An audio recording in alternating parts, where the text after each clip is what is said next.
We're talking about Dennis Bradford. Dennis Bradford had been keeping a secret for the past 20 years. That's a very long time. Like, not a single person knew his deep, dark secret that he has been just holding inside of him. He made sure that nobody knew, nobody found out. His life depended on it. His ex-wife, his current wife, his children, his legally adopted children, none of them knew what he did 20 years ago. The only person that knew his secret, they died with the secret 20 years ago. And that was his only comfort. That was the only reason he could sleep at night. That was the only thing that kept him going. But almost 20 years to the day that he had his big secret, he was pulled over for this routine stop. And somehow Dennis found himself in this interrogation room for a routine traffic stop. So things are going down. He's being asked about that dark day from 20 years ago and what happened. And, he's being asked all these things that make him feel like someone out there knows his secret. I mean, it doesn't make sense. Why would they suddenly ask him these questions about a day from 20 years ago? Maybe the detectives read his mind because they looked at him and they let him know. Hey, 20 years ago? That little 8-year-old girl that you left in a field completely naked? The one that you tortured and then slit her throat from ear to ear? That girl? The only one that knows what you did? Well, she's alive. And she's been hunting you down every single day for the past 20 years. She was the one that caught him. This was his reaction. If you were to see her, I think you would be extremely proud of her. I really do. Oh, thank you. She's alive. Yes, she's alive. She's alive. She's alive. Let me tell you, she is an incredible young woman.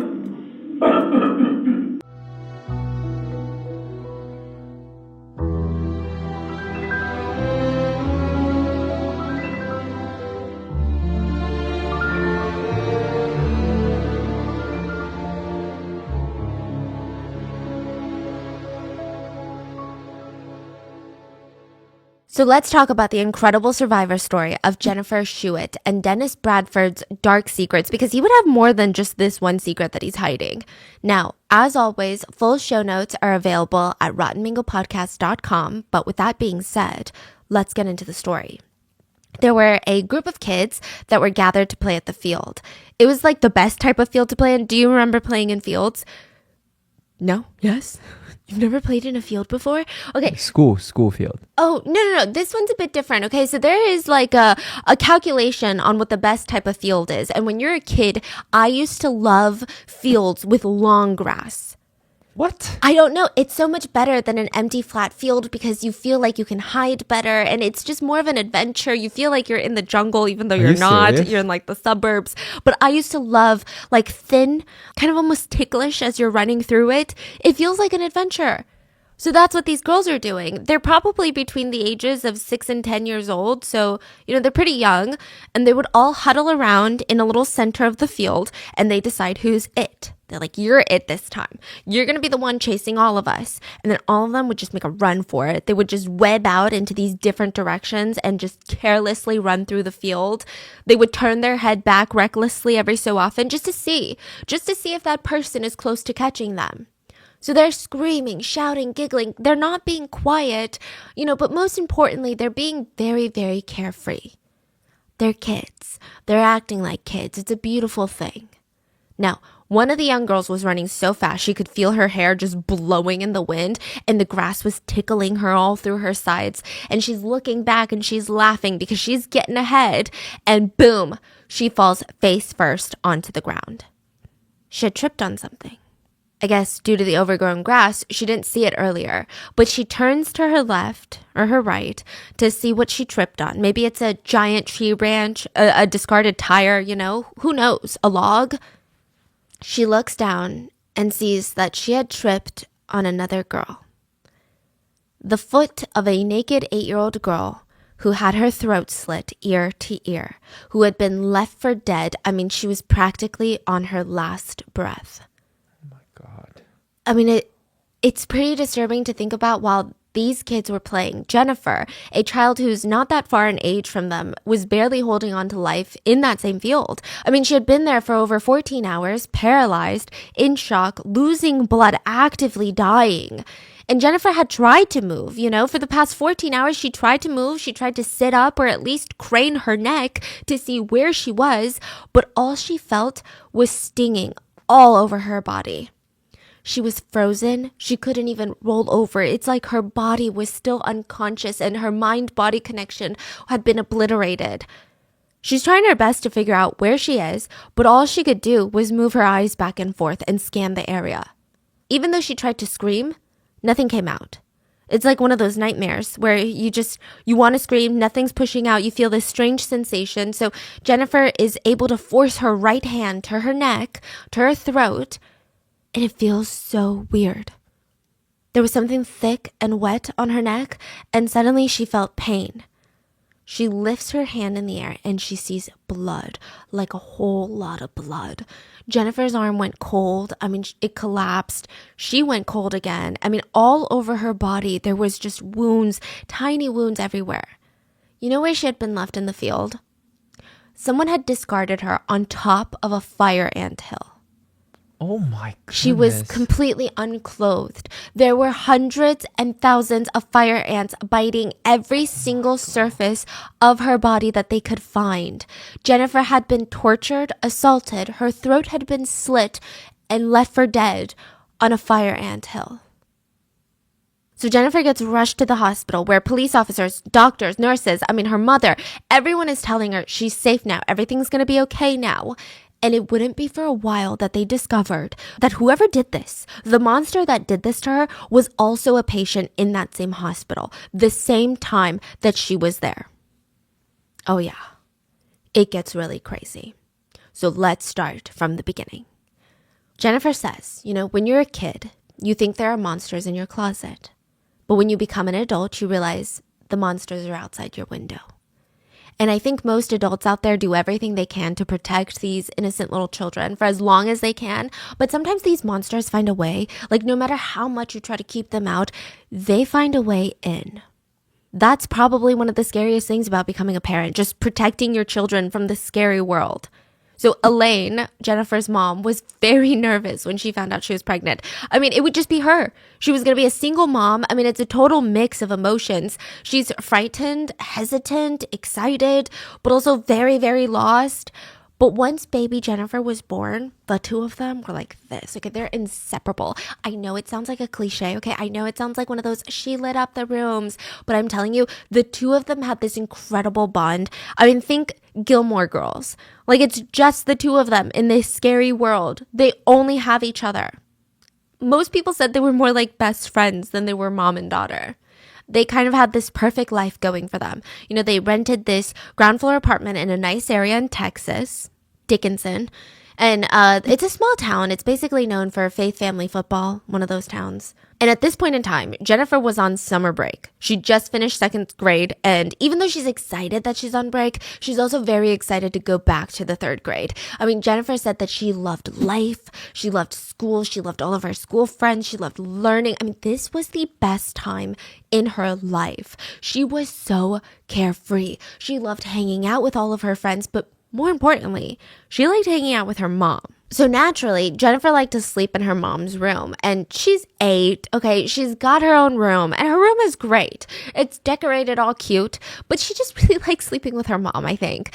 When you're a kid, there is no other comfortable feeling than sleeping with your parents in the same bed as them. I feel like I don't remember a single time that I felt more at peace than at those ages, when you're just sleeping with your parents because you can just turn your brain off. It's just the ultimate comfort. So one summer evening, August 10th, 1990, Jennifer and her mom are settled in her mom's bed. Elaine had work the next day because, there's no summer break when you're an adult and you get a job. Shocking. So she tells Jennifer, we got to sleep early. I got to wake up early for work, and then we've got some childcare coming for you, but it's a whole thing. So they tell each other good night, turn off the light, and both of them start drifting off. And then boom, Elaine jerks awake. And another boom. Jennifer is fast asleep and is kicking her. I mean, she's probably sprawled out on this bed like a starfish at this point.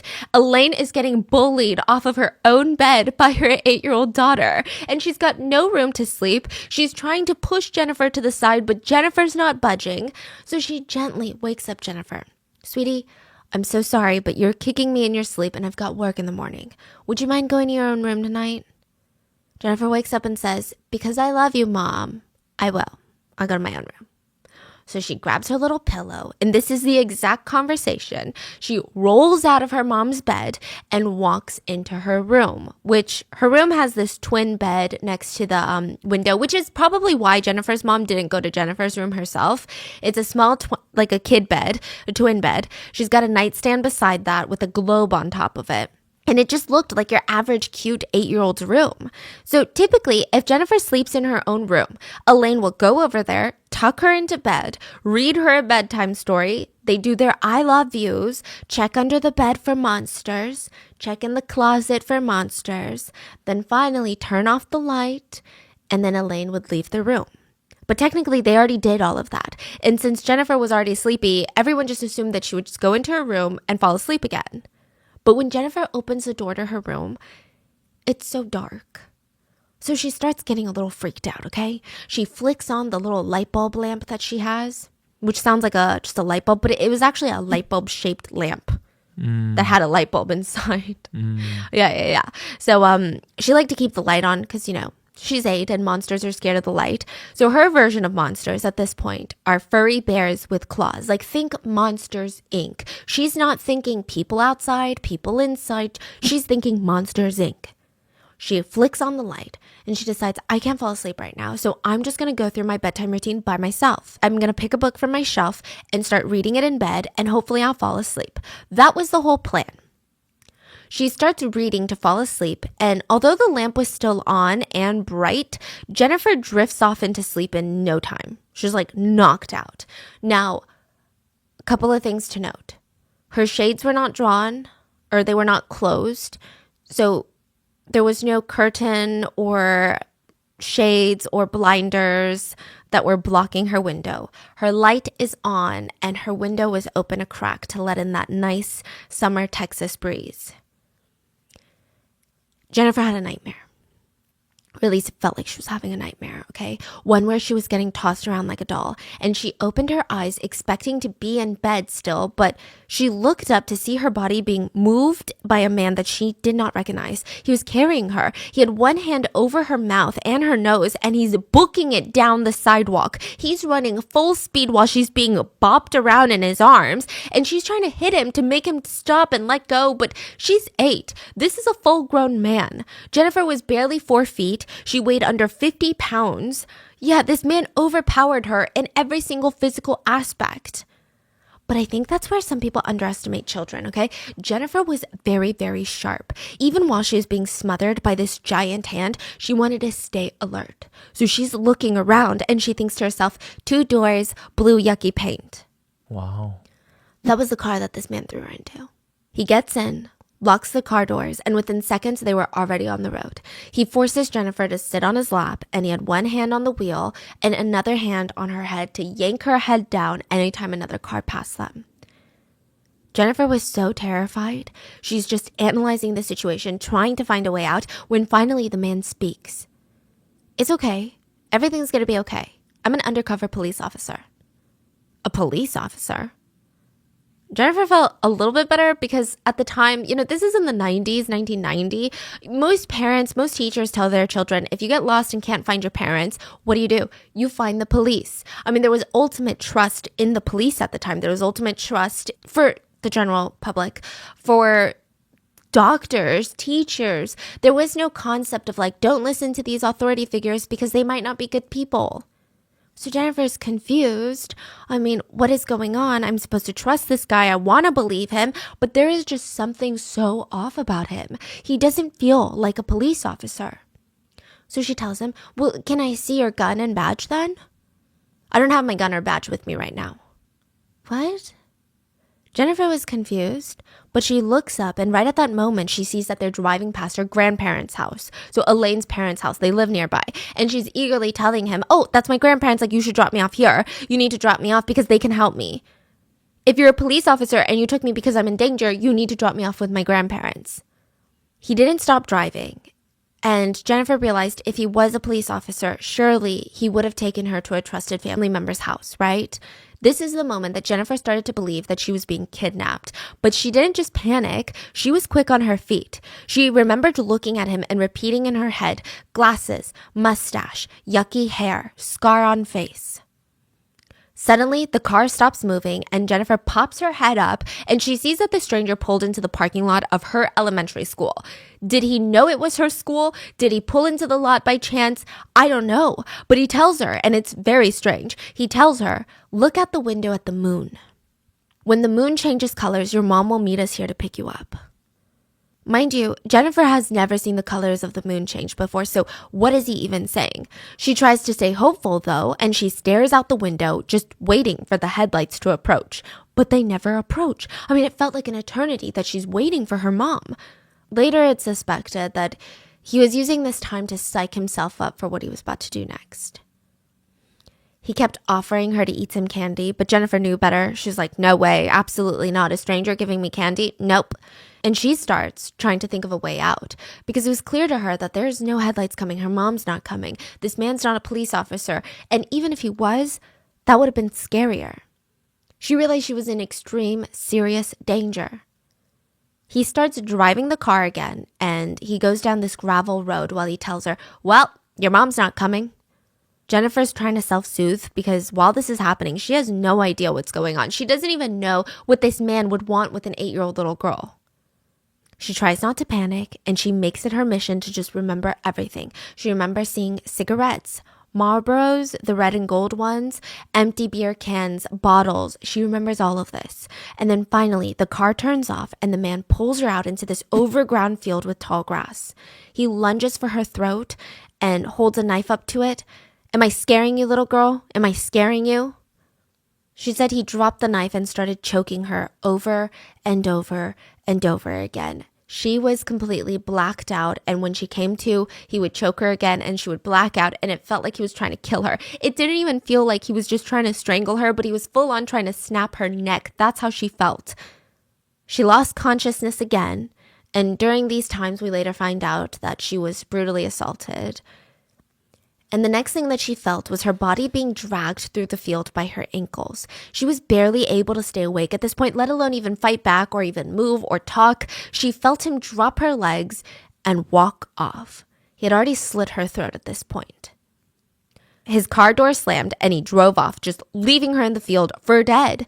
Any time that she woke up and tried to figure out what the hell was going on, she would fade out into unconsciousness again. She said, I would come in and out of consciousness, and every time I would come to, I would just be in disbelief that I hadn't died yet.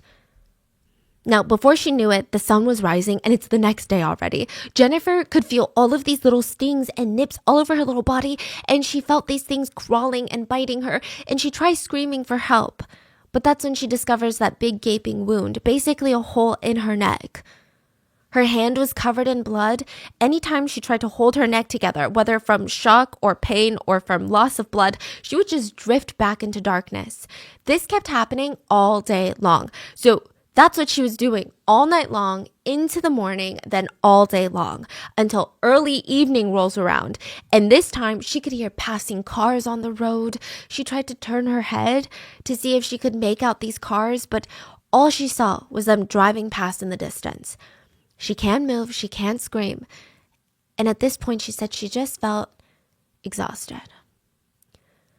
Just tired. She felt like she had been fighting for so long. It had been at least 14 hours since the man dragged her into the field, completely naked on top of a fire ant hill, beaten, bitten, and her neck slit. I mean, she just wanted rest. Jennifer said she felt this kind of peace in this moment, like a wave of peace. She wasn't afraid anymore. She didn't care about the cars that were driving past anymore. She didn't care to try and move or scream. She didn't even care that there was nearby voices in the field. She just felt very peaceful. At just 8 years old, Jennifer was dying. And she closed her eyes one last time, thinking it would surely be the last time. I imagine she thought about her mom or her friends from school, or I don't know. But speaking of her friends from school, it felt like she could hear them right now. Or at least she could hear people right now, like young little kids playing in the field. And those voices started coming closer and closer to Jennifer. And she could make out the sound of a young girl giggling and running through the field, laughing with her friends. These weren't Jennifer's friends, but they were all very close in age. That little girl ran, giggling, not a care in the world, until she tripped over Jennifer's limp foot. Wow, that is crazy. Jennifer remembers the girl's little voice turning into multiple voices that become louder and louder, and it felt like there was a whole commotion over her. She tried to wake up, and all she could see was a police officer, which was probably traumatizing. But this one was in uniform, and they told her, "You've been found. You're going to be okay. Stay with us. Just please stay with us." Sharon McBride is a pediatric ICU nurse. She clocked in for her night shift and she starts reviewing her patient's charts, and her heart drops. She was assigned to a room with an 8-year-old girl, which is the same age as her own daughter, which is always hard for Sharon. But the alarming part about this was that there was a police escort stationed in front of this 8-year-old girl's room. That could only mean two things when police and pediatrics are involved. It's either child abuse or juvenile offender.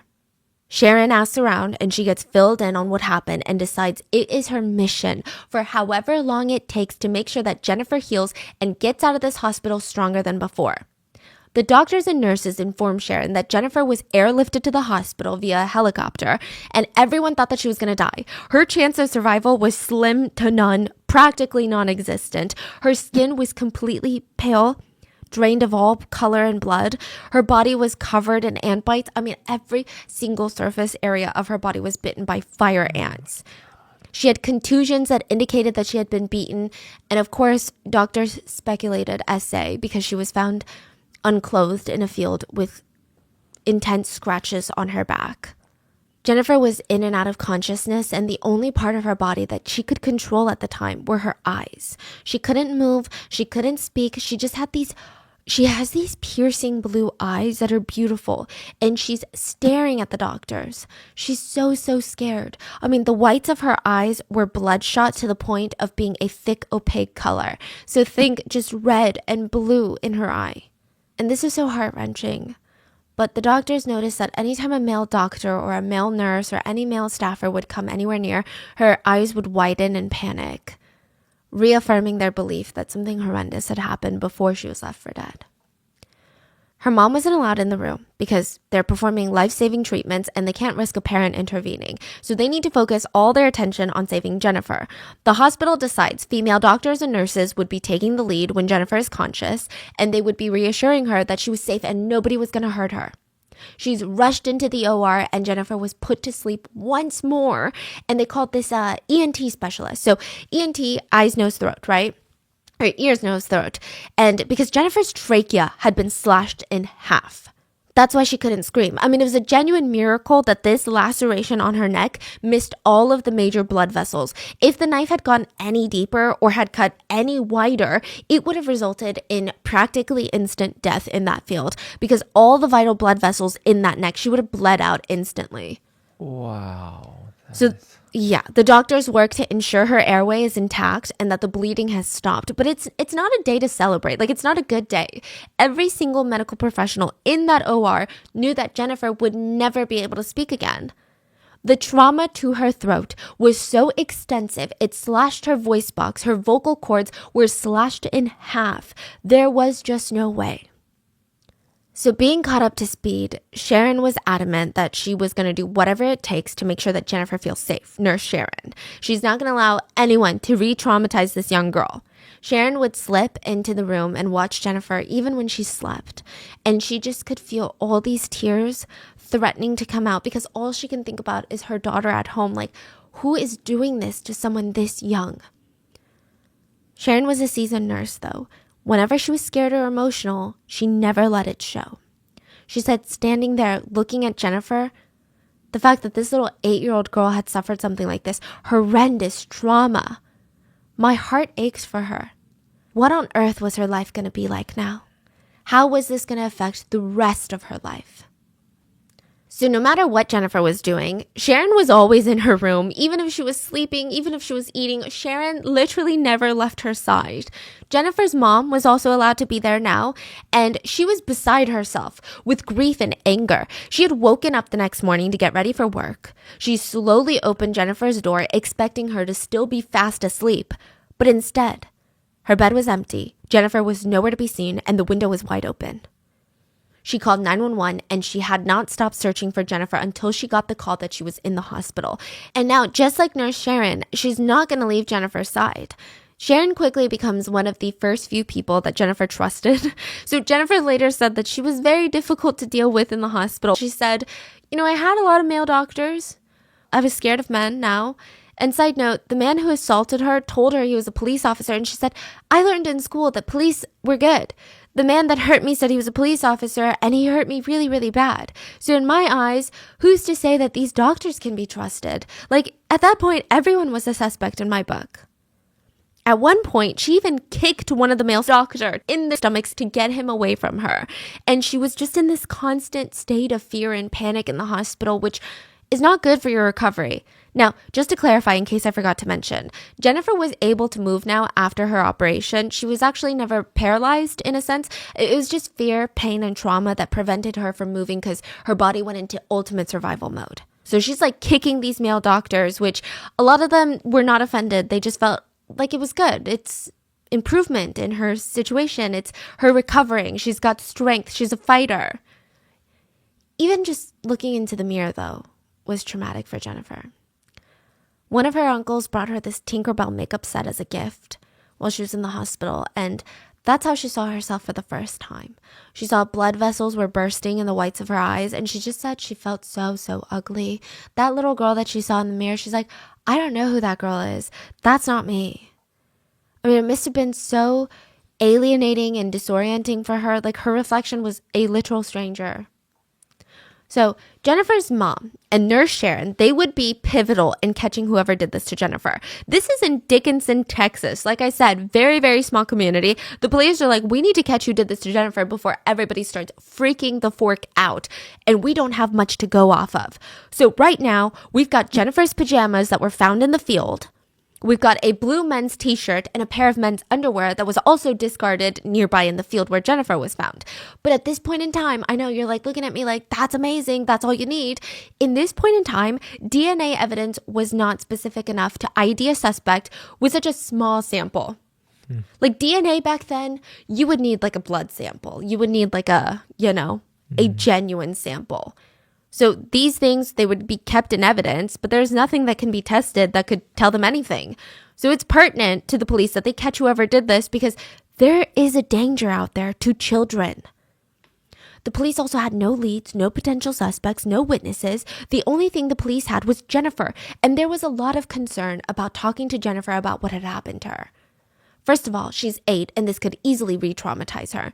Second of all, adults alone have a very hard time remembering details, especially after traumatic events.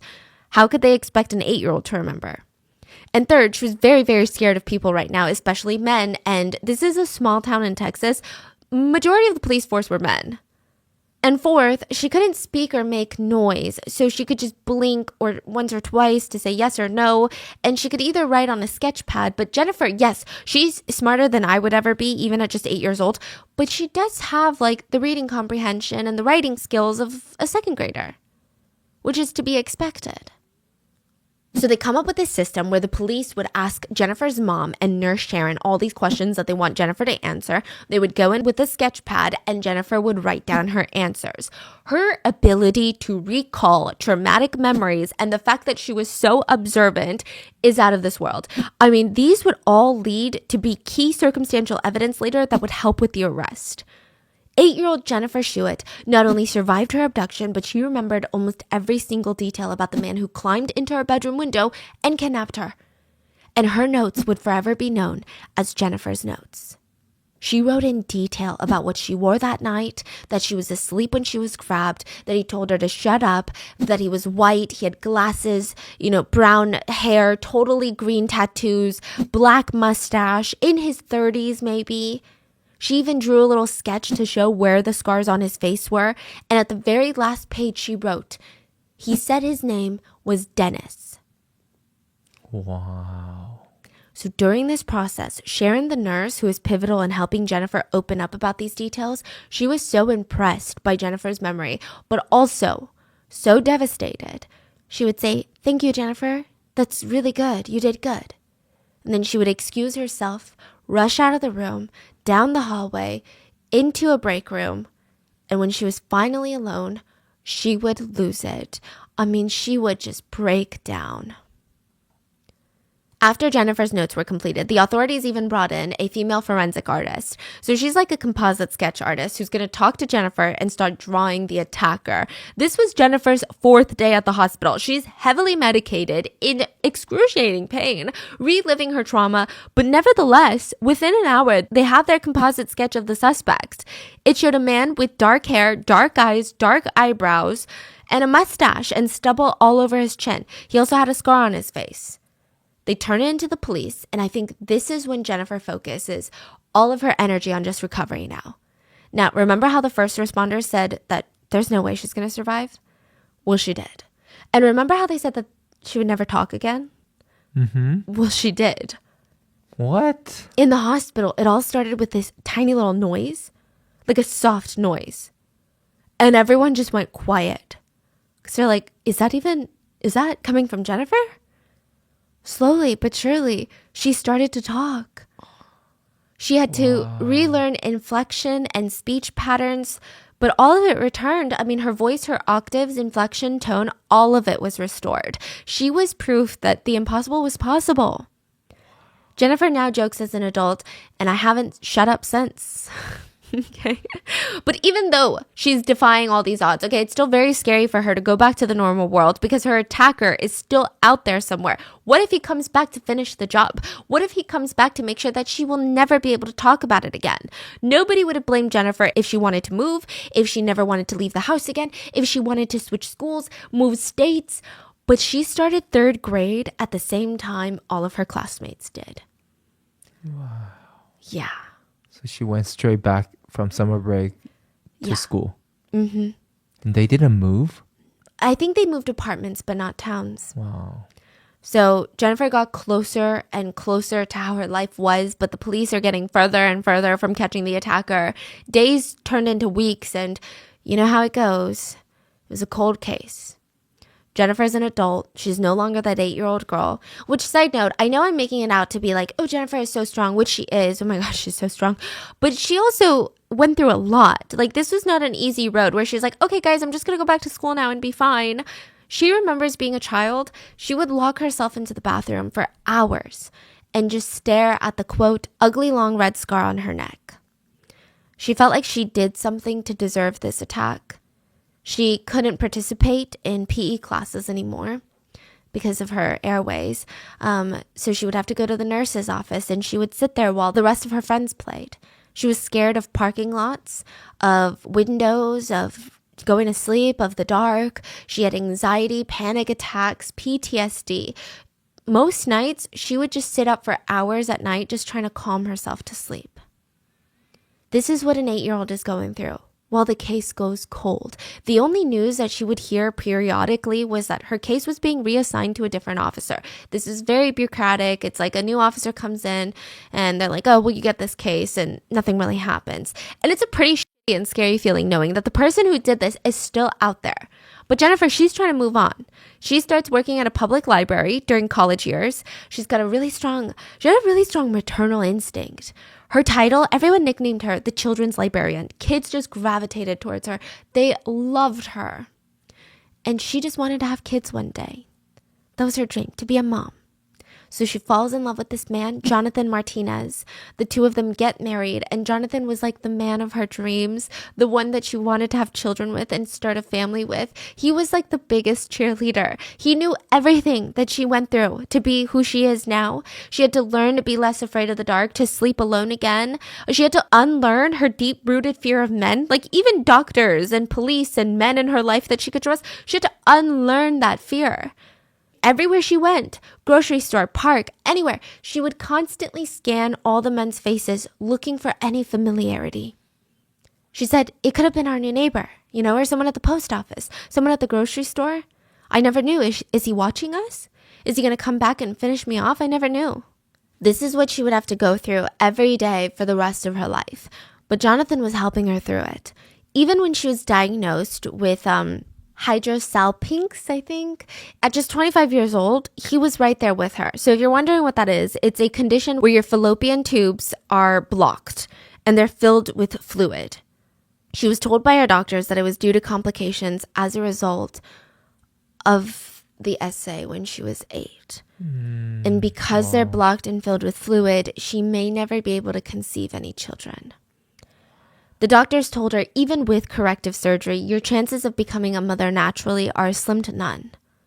So this devastation just starts hitting again. Like, she's finally moving on from everything that's happened, and boom, her life goal, her life dream to have a family has been shattered. Devastation doesn't even begin to describe how Jennifer felt. The man who did this to her is walking free, and she is dealing with the consequences that he forced upon her. An infertility diagnosis alone is very, very traumatic for a lot of people. It's life-altering emotional news. But the fact that Jennifer's infertility was directly caused by the fact that she was SA'd at 8 years old, I can't even imagine the sheer amount of rage and anger I would have felt. Like, I don't even think I would be able to function from the hatred I would have for the world and for life. So while she's in the thick of these emotions from this diagnosis, she gets a phone call from a man named Tim Cromie. Tim Cromie was the new detective that was in charge of her case. It had been 18 years since her attack. 18 years. I mean, she's all grown up now, and here was another officer taking a look at her case. There had been so many before him that took a look at her case, and what? Nothing happened. I mean, it was more painful to even convince herself that this one's going to be different. But there was something about Detective Cromie. He called Jennifer personally to let her know that he was taking over and he wanted to meet with her in person. It was the first time she was requested to talk to a police officer about her case. They met for the first time at the police station, and honestly, Jennifer was frustrated. She was upset, and she let it out. She thought to herself, here we are 18 years later. Like, what is this guy going to do? She met with him, and she just starts bawling. She's breaking down, and she's saying, it's not even about me anymore, okay? It's not even about what happened to me, because what's happened has happened, but that man could still be out there hurting kids. Like, you don't even know how many kids he could have hurt since he hurt me. It's been 18 years. I mean, it's likely I'm not the last or the only one. Detective Cromie sat and listened, and when he finally spoke, he said, Jennifer, I will do whatever I can in my power till the end of my career to get you the answers that you need for this case. Jennifer said, that simple sentence changed my life. For the first time since what happened, Jennifer had hoped that she might get justice. She told Detective Cromie, I want a trial. I want to help, and I want a trial. I want to face this guy in court. She said, I want to be able to face the person that wanted to silence me and show them that I came out victorious. So she puts her trust in Detective Cromie, and he did not take that lightly, okay? He felt like he owed her answers. Now, it's 2009, 19 years since the attack, which in police investigations, we know that time is the enemy. Like, they barely have anything to go off of. Detective Cromie reaches out to the FBI to help with the investigation, and in 2009, this was the year for a lot of new tech. DNA testing had grown significantly. So the police sent the clothes off to Quantico for them to be tested for any sort of DNA that they could find. Now, side note, the police knew that there would be a long line for DNA testing done at Quantico. And their crime took place 19 years ago, so this case is not going to be a priority. But they had no idea how long it was going to take, truly. So DNA testing, it's a very lengthy process. It's not like this easy. I just put it in a machine and a computer screen pops up and it says, hey, we've got this DNA in our system. It takes a lot of people. The machines are not fast and quick, especially in 2009. To get results turned over is not easy. And not every police station or law enforcement agency has these machines. So most of them get sent to the FBI. So they've got every single DNA evidence from all these states coming in. They have to prioritize it. What's urgent? Who's in immediate danger? What needs to be solved today versus a case happened 19 years ago? It took a year. It took a year for them to get it back. Detective Cromie got a call at 2:30 in the morning. They had a match. Whoever did this was already in the system. So, who was it? A man named Dennis. Remember that name? Oh my God, that's crazy. Dennis Earl Bradford. The detectives went back to Jennifer's notes and they saw the name was Dennis. They said it was monumental that this girl was that accurate. The detectives thought, well, we never heard of this guy though, but apparently he has a criminal record. They look him up and Dennis Earl Bradford had been convicted of kidnapping and rape in 1997, 7 years after Jennifer's attack. But they noted that this happened in Arkansas. So as far as the police could track, Dennis had been living in Arkansas since at least 1991. So they called the driver's license bureau in Texas and they tried to figure out, okay, well, he was in 1991, he was in Arkansas. Maybe he was in Texas before then. So let's figure out if he was a resident of Texas before we hunt this guy down in Arkansas, because then we got to get multiple agencies involved, right? So they look him up in Texas records and there he was. They were even sent a picture of his Texas license ID picture from back when he was a Texas resident. Their jaw hit the floor. Remember the composite sketch? They said this was the most accurate composite sketch they had ever seen in their entire careers. It looked like the sketch artist had drawn the picture based off of Dennis's driver's license photo. Wow. And the fact that an 8-year-old girl did this? Wow. I mean, the details were spot on. It was insane. And when Dennis was in Texas, his residential address was in Dickinson around the time of the crime. Dickinson. In fact, from Jennifer's apartment window, you could probably see his residence. He only lived a few blocks away. So let's get this Dennis guy, okay? Who even is he? Let's backtrack a little and dig into who this guy is. And there's not much on his childhood out there, but he would have been 20 when he attacked Jennifer. Soon after, he moved from Texas to Arkansas, and we know that he got married at 21 years old to an 18-year-old Lisa, and they had 2 kids together, but the marriage would disintegrate. He was a bit of a binge drinker. It seemed like everyone saw Dennis's life, and it was just falling apart. Dennis was not very good person. He was not a good person. Yeah, what can I say? Even though they didn't even know his secrets, just wasn't a good person. They get divorced, and in 1996, he's at a local bar when he spots a girl across from the bar and offers to buy her a drink. She politely declines, but he keeps asking for all these things. Just one drink. Just play a round of pool with me. Let's do this. Let's do that. She finally just agrees to get him off of her back. And he proceeds to buy her drink after drink after drink throughout their whole pool game, their game of pool. And once they were finished, he offers her a ride home. She accepts it, but in his car, he's like, can we take the long way, the scenic route? There's a couple of songs that I want you to listen to, and I want to show you some property nearby. She didn't really want to, but she couldn't control him. He just starts driving down the back road. He stops the car, and without even hesitating, he begins choking and punching the woman. She starts losing consciousness. He drags her out of the car. When she woke up, she was naked. Her clothes were scattered in a field. Dennis told her not to move. He ran back to his car, came back with a knife, put the knife to her neck, and raped her, assaulted her. Which, side note, his MO is so similar to the attack on Jennifer in 1990. It's hard to imagine that this was his second time.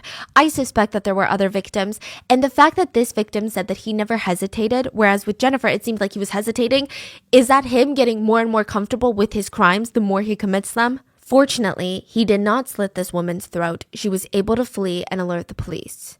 He was arrested and charged with attempted first-degree murder. Now, for some strange reason, the charges were later reduced to kidnapping and rape.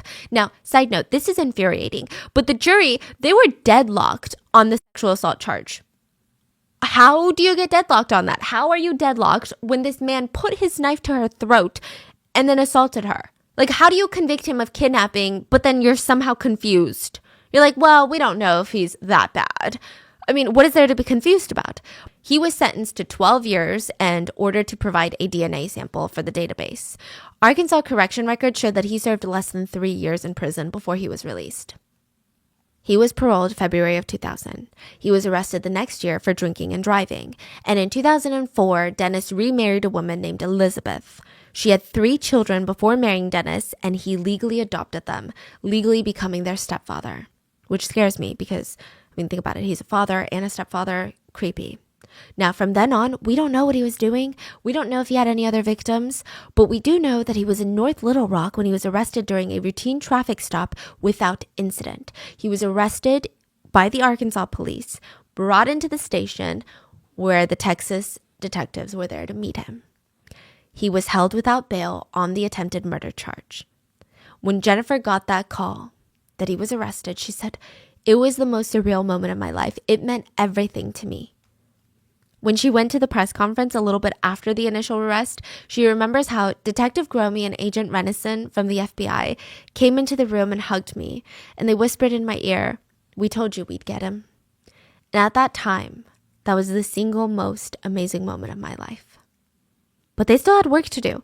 Even though the case testimony and evidence is already incredibly accurate, Detective Gromey still had to prove beyond a reasonable doubt that Dennis was responsible for the attack. And since 19 years had passed, it's going to be harder to do. So after Dennis was booked, he was interviewed about Jennifer's case from 19 years ago. Now, side note, because Jennifer was a minor when this happened and it was an ongoing investigation, the information in case files were not publicized. Okay. So that means the last time Dennis saw Jennifer was when he dumped her body in the field 19 years ago. He believed wholeheartedly that she was dead because that was his intention. He left her for dead on top of an ant pile. He firmly believed he killed that 8-year-old little girl. He had no reason to believe otherwise. The detectives start by asking him if he had ever heard of Jennifer Schuett. Yes. He stated that he remembered hearing in the community talking about, a girl that was left in the field, and he prayed for her. Did you ever have occasion to come in contact with her? Yes. Tell me about it. No. You don't want to talk about it? No. Is there a reason why? You did your homework. You're right, Dennis, we did do our homework. And if you're remorseful about this, people need to hear that. There's 2 sides to every story. Dennis starts to tear up before saying, "Not a single day goes by where I don't see that baby." There is no other side to the story. She was innocent, and I was a sick, deranged, beat-up little fucking punk. She wasn't anybody I met. I don't remember why I pulled up to those apartments. Huh. Well, I think if you were to see her, I think you would be extremely proud. I really do. Dennis breaks down sobbing and says, "She's alive? She's alive?" Yes, she's alive. And let me tell you something right now. She's with us. You ever heard the name Jennifer Schuett? Yes. Did you ever have occasion to come in contact with her? Yes. Tell me about that. No. My whole life for the past 20 years has been utterly and completely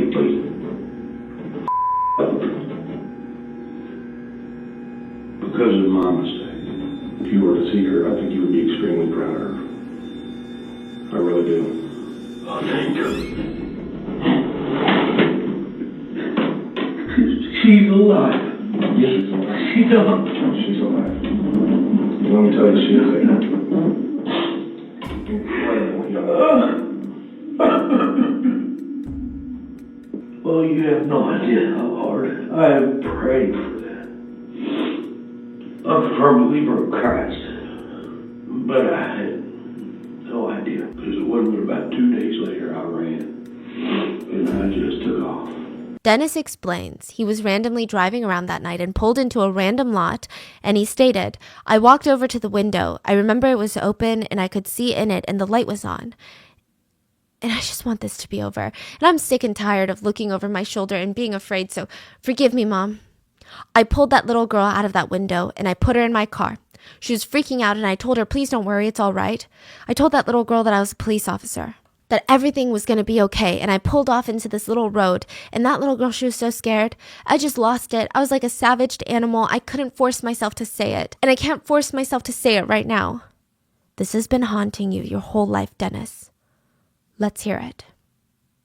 I took that little girl out there and I raped her and I cut her throat and I don't know why and I've never known why. Many, many times I've just wanted to end it, but I never had the guts. He told the police officer that he used a shotgun to try and end his own life shortly after what he did to Jennifer, but he decided not to. He did, however, blow a hole through his parents' roof, and he was brought into the hospital after his attempt. The same hospital that Jennifer was in. The same hospital Jennifer was recovering in. Jennifer had every right to be afraid of this guy because he was in the same hospital. But ultimately, Dennis confirms all the details that she remembered and he confesses to it all. And Jennifer was so relieved. At the press conference, she declared, "I'm not a victim. I'm victorious." Jennifer had waited 19 years for this, and now she focused all of her attention on prepping for this trial. Dennis admits to the crime. He matched the description, he matched the DNA, and they were planning to go for a life sentence. She had routinely went to the field that she had been abandoned in, not constantly, but several times. She would visit so that she said, "I just really wanted to be able to remember all the details of the attack, so that one day, if I ever could, I could go to court and tell my story the way it was." Wow. Now, he was supposed to appear in front of the judge on August 10th. Jennifer had picked the date. Exactly 20 years of the day of the attack. She said it was a full circle moment. She stayed up countless nights prepping for her statement. She said writing it, erasing it, writing it, erasing it, just trying to perfect it. She had 19 years of things she wanted to say, but she wouldn't be able to do it.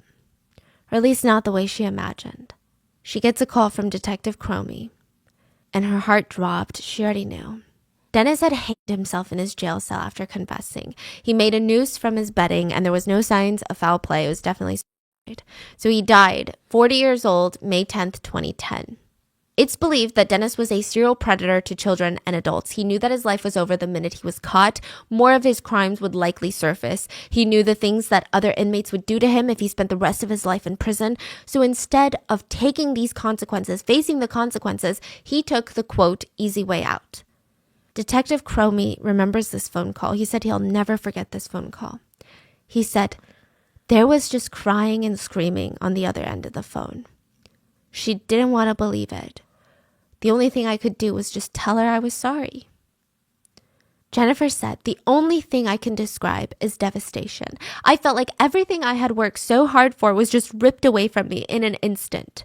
And now that Dennis was deceased, his case was immediately dropped, and Jennifer felt like she could go to his grave. She had to. Exactly 20 years later, instead of going to court, Jennifer and her husband went to Dennis's grave, August 10th of 2010, and she read her impact statement that she had prepared for court, and she read it directly to Dennis while standing over his dead body. She read, "Dennis Bradford, I waited 19 years, 2 months, and 3 days to find out your last name, and for you to be caught. You chose the wrong little 45-pound 8-year-old girl to try and murder because for 19 years, I've thought about you every single day. And I've helped searching for you. I didn't know who you were or where you were, but in my head, I knew you were out there alive, either in prison or living a lie. And now I know, listening to my heart all these years and never giving up on finding you, I was right. All this time, you've been living a lie. You thought you killed me, you thought you won, that sick little game that you had started, but again, you were wrong. You left me there in a fire ant pile like I was nothing, like I was an old rag doll that you discarded in a field as trash after having your fun torturing her. Over 14 hours I laid there in that field bleeding to death, knowing that one day I'd face you. And to know that you'd never hurt another person, that is what has kept me going. And today I sit in front of you as a 28-year-old woman, and I would like you to know that I'm not a victim because of what happened 20 years ago. I've waited for this day for 20 years of my life, and I hope you now feel as weak as you made me feel all those years ago as a child. Dennis Bradford, I'm not your victim. I'm victorious. And then the most surreal thing happened. Jennifer turned to her husband and asked, "Do you think he heard me?" Ow! She looked down, and right then and there, a single fire ant bit her ankle. And she took it as a sign from God that he had heard her loud and clear. And to this day, Jennifer, Detective Cromie, and Special Agent Renison, as well as Nurse Sharon, they all keep in contact. Jennifer said, "They mean a lot to me, and to know that they're still there, they're still supporting me, they're not leaving me anytime soon, just like I'm not leaving them anytime soon."